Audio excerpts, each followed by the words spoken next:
Oke, selanjutnya kita masuk ke ancaman di bidang ideologi. Ancaman integrasi nasional dalam bidang ideologi merupakan suatu ancaman yang dapat mempengaruhi pemikiran atau pandangan masyarakat terhadap ideologi bangsa. Pemikiran atau pandangan masyarakat terhadap ideologi bangsa, yaitu Pancasila, apabila ancaman ini dibiarkan, maka akan menghambat terwujudnya integrasi nasional atau persatuan nasional.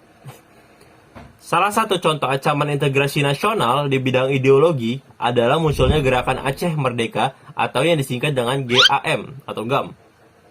GAM merupakan suatu organisasi separatis yang pernah ada di Indonesia yang memiliki tujuan untuk memisahkan Aceh dari Negara Kesatuan Republik Indonesia atau NKRI.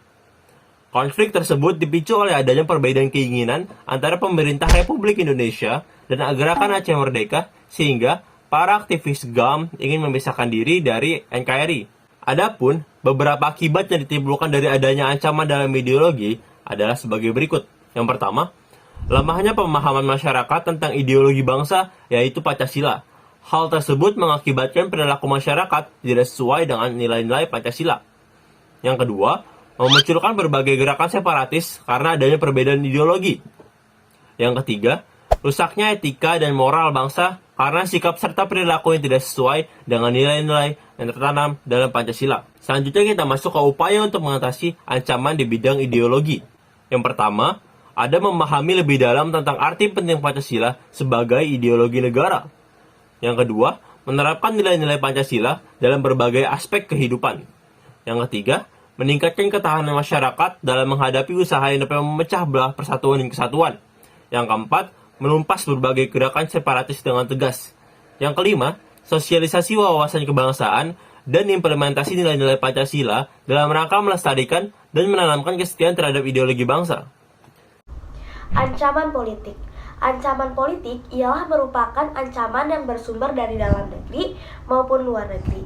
Dari luar negeri, ancaman di bidang politik dapat dilakukan oleh suatu negara dengan melakukan tekanan terhadap negara lain. Intimidasi, provokasi, atau blokade politik ialah merupakan bentuk ancaman non-militer yang seringkali dilakukan oleh pihak-pihak lain untuk menekan suatu negara.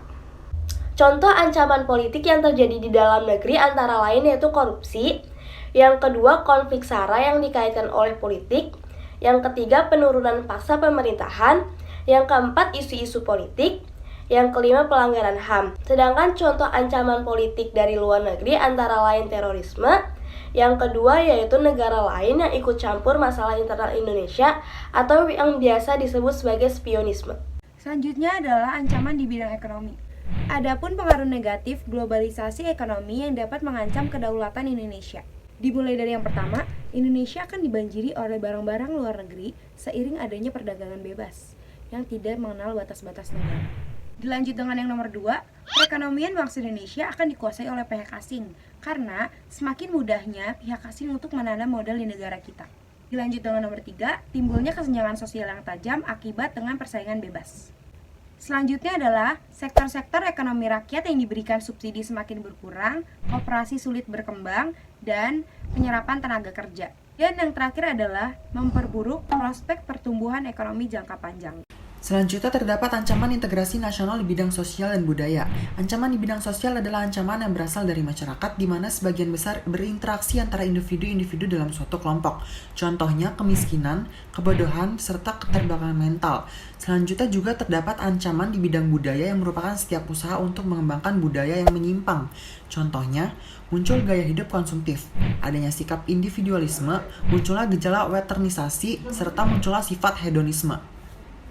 Ancaman di bidang pertahanan dan hukuman. Ancaman di bidang pertahanan dan hukuman adalah segala usaha yang bermaksud bertujuan untuk membahayakan atau mengganggu nama dari kedaulatan suatu negara.